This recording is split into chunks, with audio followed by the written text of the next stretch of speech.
Obama asks for a delay in congressional vote on Syria. Taiwan's longtime parliamentary speaker expelled from the KMT. And the Civil Aviation Department repeats the need for a third runway.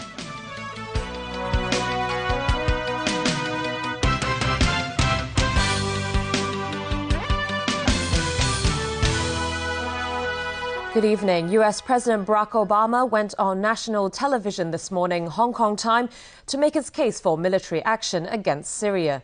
But he also asked congressional leaders to postpone a vote on the legislation he's seeking, while diplomatic efforts with Syria are being pursued. Alan Buckner reports. Obama said he wants time to see if Syrian President Bashar al-Assad will go through with the Russian proposal that Syria put its chemical weapons arsenal under international control. I'm sending Secretary of State John Kerry to meet his Russian counterpart on Thursday, and I will continue my own discussions with President Putin. I've spoken to the leaders of two of our closest allies, France and the United Kingdom, and we will work together in consultation with Russia and China to put forward a resolution at the UN Security Council requiring Assad to give up his chemical weapons and to ultimately destroy them under international control. But Obama emphasized his determination to act if diplomacy doesn't work. And a failure to stand against the use of chemical weapons would weaken prohibitions against other weapons of mass destruction and embolden Assad's ally, Iran, which must decide whether to ignore international law by building a nuclear weapon or to take a more peaceful path. Earlier in the day, U.S. Secretary of State John Kerry told a congressional committee the Obama administration is still waiting for the proposal from Russia on how Syria will give up its chemical weapons. We're waiting for that proposal, but we're not waiting for long. President Obama will take a hard look at it, but it has to be swift, it has to be real, it has to be verifiable. It cannot be a delaying tactic. In Russia, Syrian Foreign Minister Walid al-Muallim met with Russia's House Speaker to reaffirm his country's readiness to cooperate fully under the Russian proposal. He added that Syria would stop producing chemical weapons. The Obama administration blames Assad's regime for a deadly chemical attack last month that killed more than 1,400 people near Damascus. Alan Buckney, TVB News. Now to a new twist today to a major political storm in Taiwan involving Legislative Yuan Speaker Wang Jinping of the ruling Kuomintang. Wang has been kicked out of the party for alleged abuse of power in influencing the judicial system. The dispute is now threatening to split the KMT. This is the man at the heart of the scandal. Veteran Legislative Yuan Speaker Wang Jinping of the ruling KMT. Last week, the Island Special Investigation Division under the Supreme Prosecutor's Office accused Wang of lobbying then Justice Minister Tseng Ying-fu and a top prosecutor so that authorities would not appeal the acquittal of opposition lawmaker Ke Chen-ming in a breach of trust case. Ke is the Democratic Progressive Party's Legislative Caucus convener and a friend of Wang's. Tseng has since resigned as Justice Minister. Wang has denied any wrongdoing, insisting he had not interfered with the judicial process or damaged the party's reputation. He said last night he had called officials and reminded them to avoid any abuse of power by lodging an appeal, rather than persuading them not to appeal. Today, the KMT expelled Wang from the party. The decision of the party's disciplinary meeting effectively strips him of his parliamentary speaker position as well as his legislative seat. President Ma Ying-jeou, who is also chairman of the KMT, criticized Wang for failing to apologize for the scandal.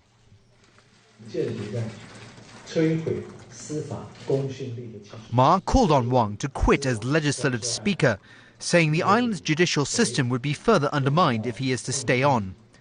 Ma also said even though he and Wang have worked together for a long time, the party must act now so as to retain its clean image. Responding to the move to strip him of his party membership, Wang has promised to fight it through the appropriate channels. To India now, where prosecutors have demanded the execution of 4 of the defendants in the gang rape case in New Delhi last year. Sentencing is now set for Friday. One of the men convicted yesterday repeatedly called out, "I am innocent," as they were driven to the courthouse today. Prosecutors say the case shocked India's collective conscience and demanded that the 4 defendants be hanged. They face either life imprisonment or death by hanging. The victim was gang raped on a moving bus last December. She later died in a Singapore hospital of her injuries. North and South Korea agreed today to restart operations at a jointly run factory shut down in April by Pyongyang under a torrent of threats. It's the latest sign of easing animosity between the two Koreas. There's still wariness, however, in Seoul and Washington over Pyongyang's springtime provocations. The North pulled its 53,000 workers out of the Kaesong industrial complex amid warnings of nuclear strikes and repeated vows to push ahead with its nuclear program. The Kaesong industrial park is a rare source of hard currency for the North. It generates about $80 million annually in workers' salaries. The shutdown has also been hard on South Korean companies, which had to wait while the governments negotiated. A trial run will start Monday. Here in Hong Kong, Chief Executive Leung Chun-ying says property prices were still on the rise between March and July, and the risk of a market bubble remained. He says the government will neither relax property market cooling measures nor grant any tax exemption.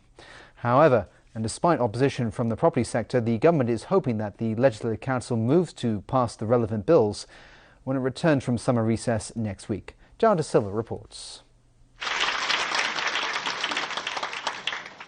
During a talk on the long-term housing strategy, the chief executive reiterated the government's determination to keep recently introduced property market cooling measures in place. Joined by Secretary for Transport and Housing Anthony Cheung, Leung Chun-ying said the measures helped stabilize property prices and avert a market bubble. They also said that no exemptions would be granted to commercial properties, as these would be an incentive for tax evasion. And despite opposition from estate agents, the government is pressing ahead with the relevant bills. We feel that so far those measures have worked, and we have been trying to impress the legislators that the sooner we pass the bill into legislation, the more certainty we could provide to buyers and sellers in the market. The Legislative Council has yet to pass the 3 additional stamp duties which are already in effect. They are the special stamp duty, buyer's stamp duty and double stamp duty. The chief executive also vowed to speed up the construction of public and subsidized housing and make more land available to increase Hong Kong's housing supply. Asked whether building in country parks would be a solution to Hong Kong's shortage of land for new housing projects, as suggested by Development Secretary Paul Chan days ago in a blog post, the chief executive declared his love for the parks and said his government will consider all views before coming up with a plan. Juan De Silva, TVB News. The Civil Aviation Department today refuted criticisms that the existing runways at the airport are not fully utilised. Officials explained that Hong Kong International Airport will reach its full capacity by 2015. They said a 3rd runway is needed to cope with increasing demand. Stephanie Choi reports. An average of 64 flights take off and land every hour at Hong Kong International Airport. But with strict control over air traffic flow on the mainland, critics question whether a 3rd runway in Hong Kong will actually help to relieve congestion in the air. The Civil Aviation Department admits that the existing airport is designed to handle up to 86 flights an hour.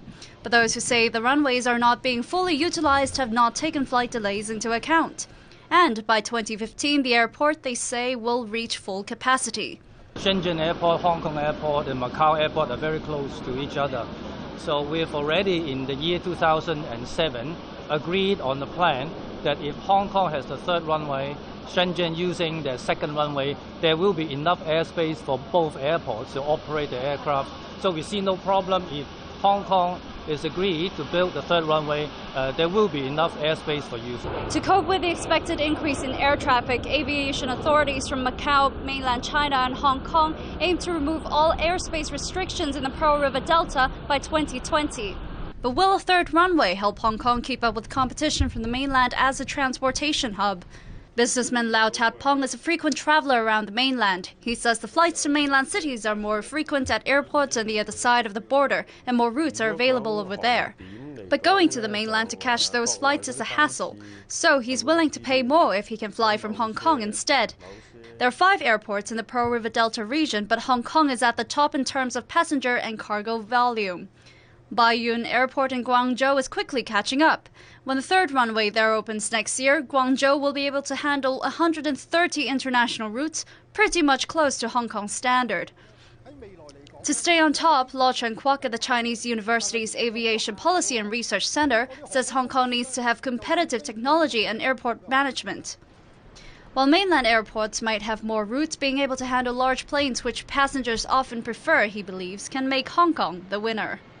Stephanie Choi, TVB News.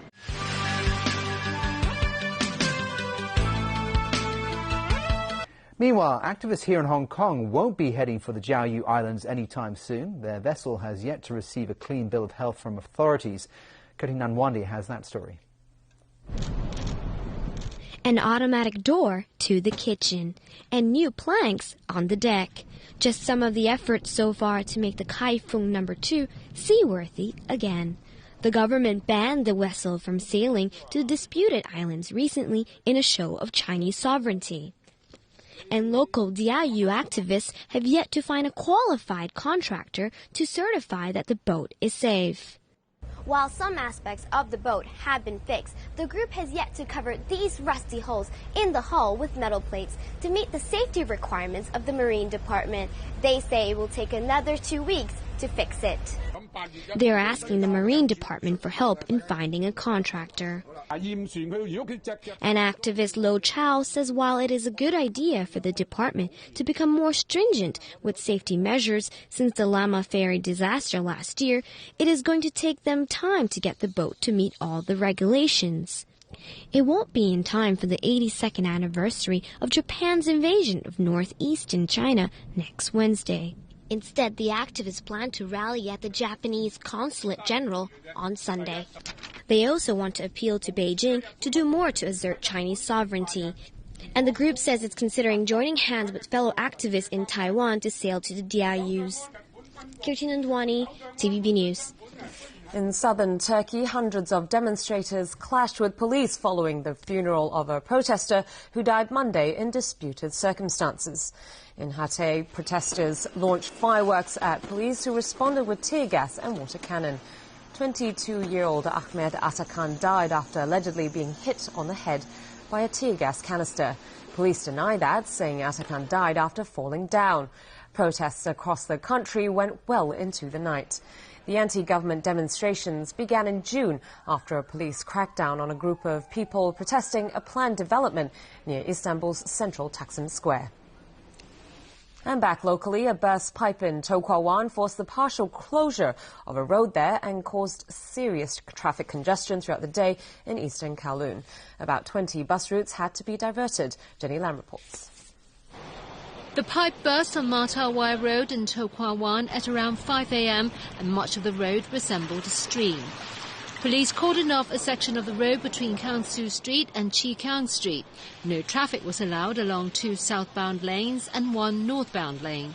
That led to traffic congestion between Hong Kong and Kowloon City, especially during the morning rush hour, and that inconvenienced many commuters. This woman says she was stuck in traffic for more than half an hour. The call of nature forced this couple to get off the bus they were stranded on for 3 hours. Southbound traffic stretched all the way from Prince Edward East and into Kowloon Bay. The burst pipe was only about 30 metres from the construction site of the Sha Tin to Central Rail Link. The MTR Corporation had to make sure the flooding did not affect the foundation there, and that took a few hours. By 11 a.m, police had reopened one of the southbound lanes on Mata Wai Road. Workers then had to remove the broken section of the pipe, and that reduced seawater supply to Hong Kong, To Kwa Wan and Kowloon City. Repair work continued throughout much of the day, and normal traffic resumed this evening. The Water Supplies Department is investigating whether the burst pipe had anything to do with the railway construction. Jenny Lam, TVB News.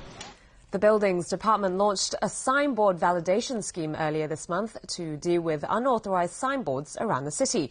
Some of these signboards may be allowed to stay after inspection, provided they are strengthened and their structural safety certified by professionals.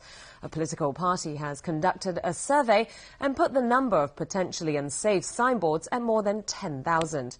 As Jenny Lam reports, the party believes the government should put in more manpower to tackle the problem.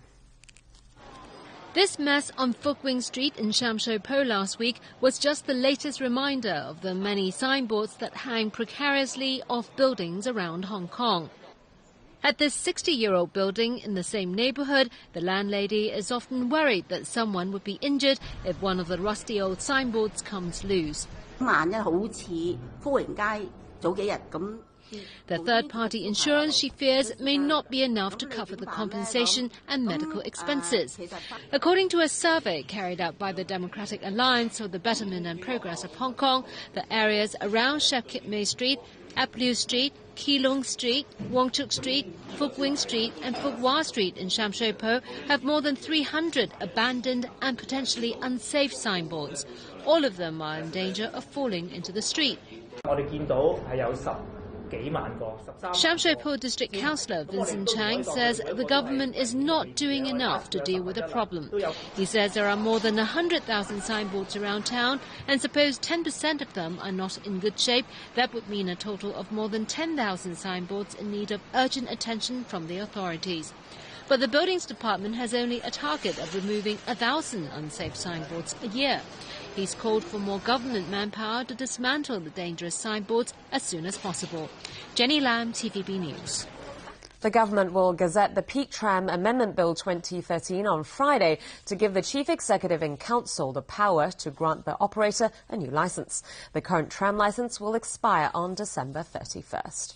Assuming the bill is approved, the tram operator will receive a 2-year operating licence starting January 1st, 2014. During the 2 years, the government will have to decide on the long-term arrangements over the operating rights for the Peak Tram. The process includes assessing the merits and feasibility of the operator's proposed upgrade plan for the Peak Tramway system and services, as well as looking at how operating rights should be granted. And that's the news for tonight. Thanks for watching. Good night.